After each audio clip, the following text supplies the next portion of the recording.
Une petite cantate du bout des doigts, obsédante et maladroite, monte vers toi. Une petite cantate. Bonjour chers auditeurs, bonjour. Dans le cadre de Parcours des femmes, où je suis aujourd'hui seule à vous présenter, je vais vous parler tout d'abord d'Eva Tischauer, qui est une survivante de la Shoah et passeuse de mémoire. Elle a vécu de 1918 à 2018. Alors, qui est-elle? Je vais commencer par sa jeunesse.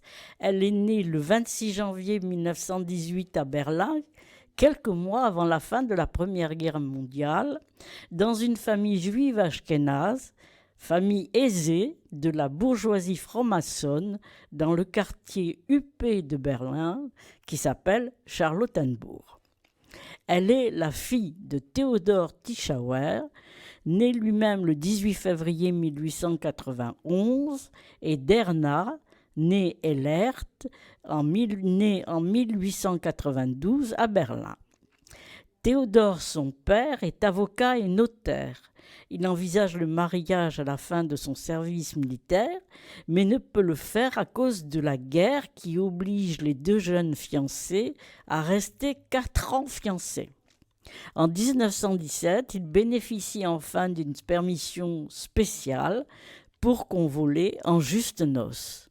Après la guerre, il termine ses études de droit, a un second enfant en 1920, Félix, dont le prénom est celui d'un oncle tombé dans la Somme. Les grands-parents paternels juifs pratiquants, émigrés de Haute-Silésie, d'un petit village de nom de Tischau, ne parlent déjà plus le yiddish, mais l'allemand. Le grand-père, professeur de religion juive, enseignait la Bible aux 2 enfants avec la permission des parents. Eva et son frère assistent donc au kiddush du vendredi soir pour célébrer le début du Shabbat. C'est également là que toute la famille célèbre Pessah, mais pas question de faire un arbre de Noël et ce grand-papa, arbre que les parents autorisent quand même. Quant aux cadeaux, ils ne sont là que pour la fête de Hanouka. À propos des parents, libres penseurs, voici le témoignage qu'elle offre dans une revue. Mon père avait installé son cabinet d'avocat dans l'appartement où nous habitions, comme il le fait un peu plus tard pour son étude de notaire, puisqu'on devenait notaire à l'ancienneté. Dans les années qui suivirent la guerre de 14-18, mes parents s'engagèrent dans le Parti social-démocrate allemand, où ils furent des militants actifs. Je n'ai jamais assisté à leurs réunions, mais aussi loin que je me souvienne, nous avons toujours participé aux manifestations du 1er mai. Et je suis moi-même rentrée au Faucon Rouge, les jeunesses socialistes allemandes. Alors pourquoi l'avoir choisie ? Elle fait partie, première raison, de ces exilés venus en France dès l'arrivée d'Hitler au pouvoir. Elle raconte elle-même « Nous sommes partis de Berlin via Francfort en 1933 et nous sommes arrivés le lendemain matin à la gare de l'Est où nous attendait une amie de ma mère. Elle avait trouvé un petit hôtel dans lequel nous nous sommes installés et le soir même de notre arrivée, nous sommes montés au Sacré-Cœur d'où nous avons admiré Paris. Au début, c'était un peu triste. La terre d'asile à laquelle nous avions cru ne nous a pas reçus à bras ouverts, ni intégrés facilement. Ni les Français, ni la communauté juive de France ne nous ont accueillis comme nous l'espérions.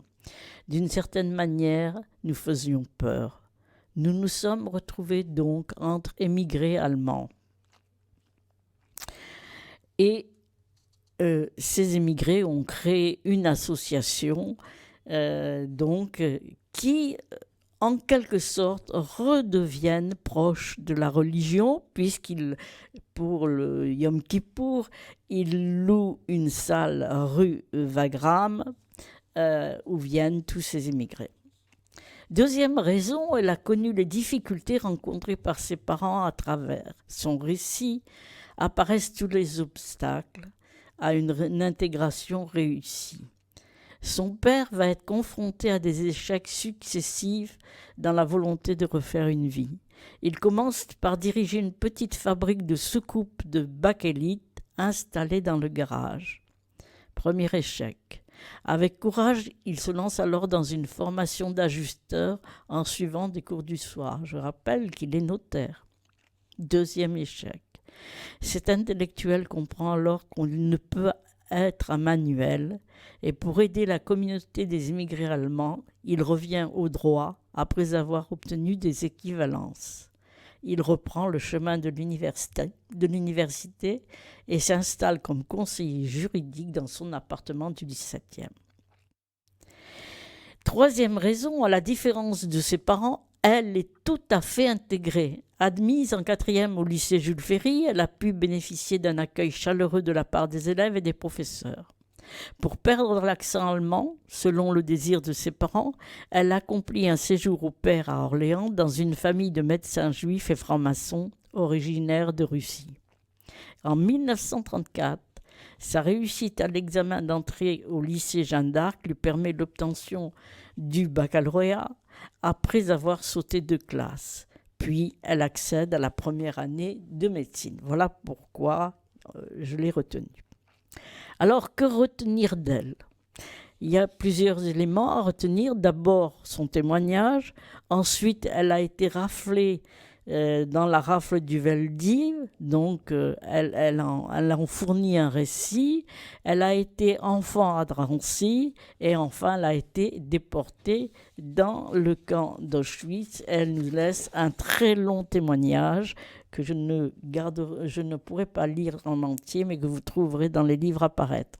Et enfin, elle est devenue une passeuse de mémoire et elle a rempli une seconde vie très largement. Alors, premier point, son témoignage. Elle raconte son vécu essentiellement dans 2 ouvrages et l'article qu'elle écrit dans Vent printanier à la découverte en 1992. En 1939, son père veut s'engager dans l'armée, mais la demande est rejetée. L'année suivante, le régime de Pétain révise les naturalisations récentes et la famille d'Eva est touchée par cette mesure. Conséquence immédiate, elle n'est pas admise dans le numerus clausus et elle n'assiste pas à la rentrée universitaire de 1941. Pire, le 12 décembre 1941, le père est arrêté et fait partie du premier convoi parti de Compiègne. Écoutons-la de nouveau. Mon père arrêté, nous avons continué à travailler, ma mère comme secrétaire trilingue dans une société de transport et moi comme laborantine chez mon professeur d'anatomie. Ma mère ne voulait pas quitter notre appartement. Elle pensait que si nous partions, mon père ne pourrait plus nous contacter, car nous croyions alors que les déportés avaient la possibilité de donner signe de vie. Deuxième point à retenir, son récit de la rafle du Veldiv. La veille de la rafle, un coup de fil avertit mère et fille d'une rafle imminente et les conjure de partir ou au moins de ne pas ouvrir la porte, ce qu'elles ne font pas. Sans doute parce que la mère a baissé les bras. Les voici donc toutes les 2 en route pour la mairie du 17e. Personne dans les rues. D'autres personnes arrivent ensuite. On les fait monter dans les autobus parisiens et à l'arrivée à Drancy, où elles restent jusqu'au mois de septembre, elles sont considérées comme étrangères. Eva va servir, vu sa formation médicale, comme soignante et elle s'occupera essentiellement des enfants. Et donc, on a à retenir le témoignage d'Eva sur les enfants. Ces enfants, dont les parents sont déjà déportés, se retrouvent seuls, abandonnés dans des conditions sanitaires désastreuses. Beaucoup ont attrapé la varicelle, la rougeole, la gale, voire la scarlatine et la diphtérie. Leur corps est envahi par les poux. Pour les sauver, Eva essaye de les garder à l'infirmerie ou de les envoyer à l'hôpital.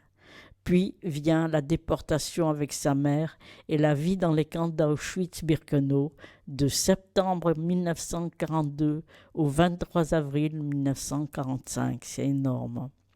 Le 25 septembre 1942, jour des 50 ans, la mère d'Eva monte dans le camion qui va la mener à la chambre à gaz. Eva, quant à elle, est tondue, tatouée, habillée. Cet enfer ne prend fin qu'avec l'arrivée des Russes en avril et son retour chaotique vers la France. Mais avant, elle va connaître la marche de la mort et elle témoigne. Après un ultime appel sur place pour vider toutes les cachettes imaginables, notre colonne s'ébranle par rang de 5 pour rejoindre un immense cortège qui n'a ni commencement ni fin et qui se dirige vers une destination inconnue. Les SS nous escortent, hommes et femmes avec leurs chiens. Ils ont placé leurs bagages dans une charrette que nous devons tirer et pousser à tire de rôle. Nous marchons pendant les jours et des nuits à la recherche d'un train fantôme. Nous essayons de trouver de sommeil entassé sur un sol de béton, n'ayant pour nous couvrir que notre propre chaleur. Et ça continue sur plusieurs pages. Enfin, dans une seconde vie, elle devient la passeuse de mémoire. Elle remplit étonnamment sa vie et c'est au cours de ce moment-là qu'elle se retrouve à Marseille. À leur retour de déportation, elle est seule, sans domicile et sans un sou. Elle rejoint le Parti communiste qu'elle va quitter en 1995. Elle réussit à terminer ses études de médecine. Elle rejoint l'hygiène scolaire et universitaire, nouvellement créée au sein de l'Éducation nationale, en tant que responsable du département de la Manche, puis de la Gironde. Puis, dans les années 1970, elle s'installe à Argenteuil, où elle élève ses 2 enfants qu'elle a adoptés et où elle termine sa carrière à la tête du bureau d'hygiène. Elle est alors inspecteur en chef de la santé. Et puis, à la retraite, pour être proche de ses enfants, elle retourne définitivement à Argenteuil après avoir vécu un long moment à Marseille, et c'est là que je l'ai connue moi-même. Eva Tischauer meurt le 19 décembre 2018 à Argenteuil. Celle qui est rescapée des camps n'a eu cesse toute sa vie d'aider la vie par son métier de médecin, de témoigner, d'écrire pour que l'horreur ne se reproduise plus. Nous lui devons beaucoup car sa force de caractère forçait le respect, dira d'elle plus tard une élue. Alors pour aller plus loin, on peut lire ses bouquins d'abord. Alors elle en a écrit 4. J'en cite au moins 2.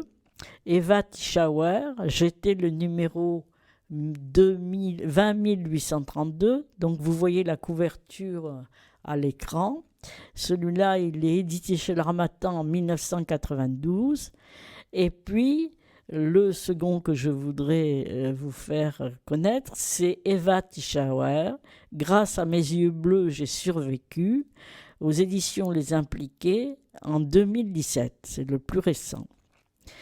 Si on veut encore aller plus loin, voici une petite bibliographie.